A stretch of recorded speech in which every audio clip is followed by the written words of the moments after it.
צורך לשחק קצת עם האייקונים של המסך, כמו להגדיל או להקטין אותם, או אפילו להסתיר אותם, אם אנחנו לא רוצים שיהיה לנו שום דבר על המסך. והדבר מאוד מאוד פשוט. שוב פעם לוחצים על כפתור ימני על שולחן העבודה, הולכים לתצוגה, ופה אפשר לשחק עם הסמלים. אפשר שיהיה סמלים גדולים, אפשר סמלים קטנים, אפשר סמלים בינוניים, שזה בעצם האופציה המועדפת עליי.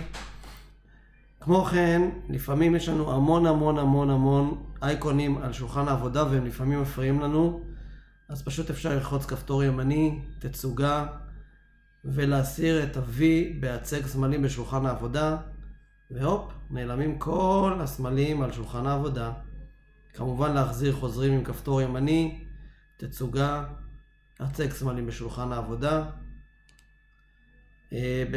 אפשרות נוספת של תצוגה זה כמובן לסדר בצורה אוטומטית, או למיין. אפשר גם למיין לפי שם, גודל, סוג פריט.